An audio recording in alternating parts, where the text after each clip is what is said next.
Hello, and thank you for watching this regional forecast for the Canadian Prairie. I'm Andrew Pritchard, Senior Meteorologist with Nutrien Ag Solutions. Temperatures across the prairie right now anywhere from single digits across portions of southern Saskatchewan back towards southwest Alberta to the mid-teens, upper teens across eastern Manitoba early this morning, 17 in Winnipeg early on Friday morning. We're between storm systems right now, so sunny skies for a lot of people as we get started early on this Friday morning. You can see our next disturbance, though, already making its way across portions of southern Alberta. Some clouds beginning to repopulate in that area. We'll see the chance for thunderstorms redeveloping across portions of central Alberta back towards central and southern Saskatchewan as we head to the afternoon hours. The radar picture, quiet this morning. Again, we had some showers departing the Edmonton area during the overnight hours, and we'll see some rain beginning to move back into southern Alberta during the later part of the day today.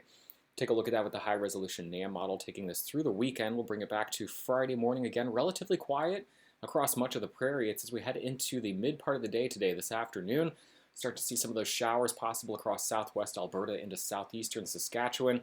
And then as we head into the afternoon hours, the chance for maybe some strong storms across this region from maybe we'll call it eastern Alberta into central and southern Saskatchewan. Even the chance for maybe a couple funnel clouds with the main area of upper level low pressure. If anyone's watching this video from northern Alberta, a much lower chance for severe weather there, but enough vorticity, enough spin within the atmosphere. You can get some funnel clouds within the area, but the better chance for some strong winds, maybe some large hail, going to be found in this area of central Saskatchewan down into southern Saskatchewan.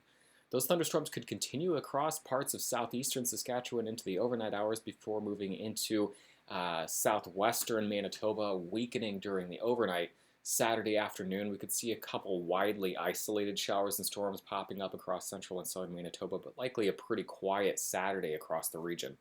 So we head into Sunday, our next storm system starts making its way through. If I could kind of put together a theme here for the upcoming week, we're going to continue to be active across the prairie, but instead of seeing, like we've seen over the last 2 weeks, these slow-moving storm systems moving slow at the very least across the region, dumping a lot of heavy widespread precipitation. These are going to be much quicker moving from west to east, bringing much more scattered and isolated precipitation to the region. So Sunday into Monday, our next storm system moves from west to east. This will be a Sunday afternoon and evening potential severe weather risk across Alberta and Saskatchewan. And then as this continues to move off to the east, it will be a Monday severe weather threat across parts of central and eastern Saskatchewan down into central and southern Manitoba.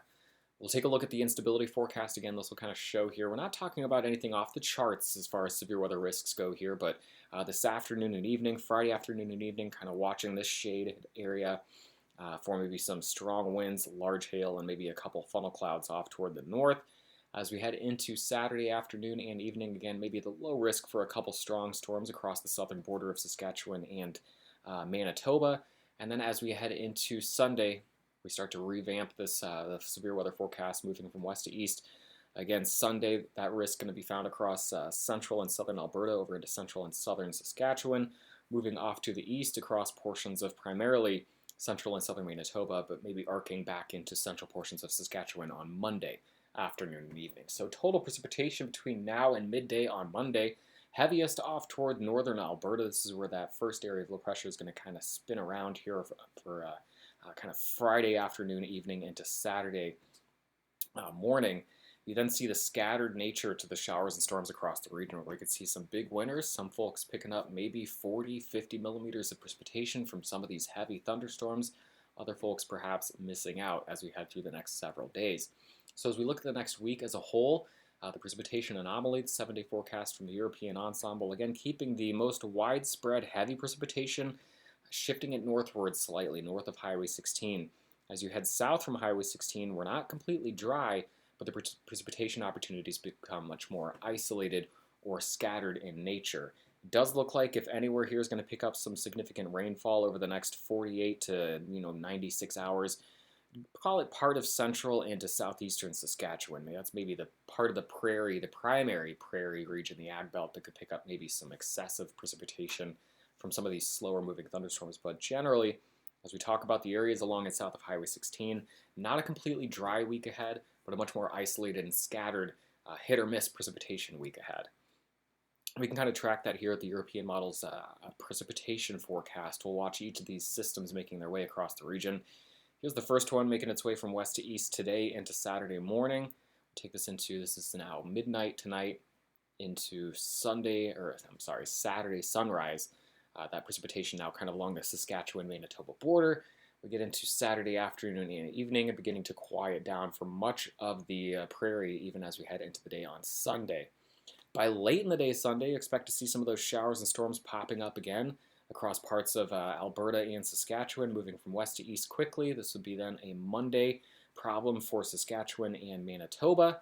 And then this area of low pressure is going to kind of sit off to the north right now, or as we head into the first few days of next week, with a frontal boundary kind of stalled back behind it.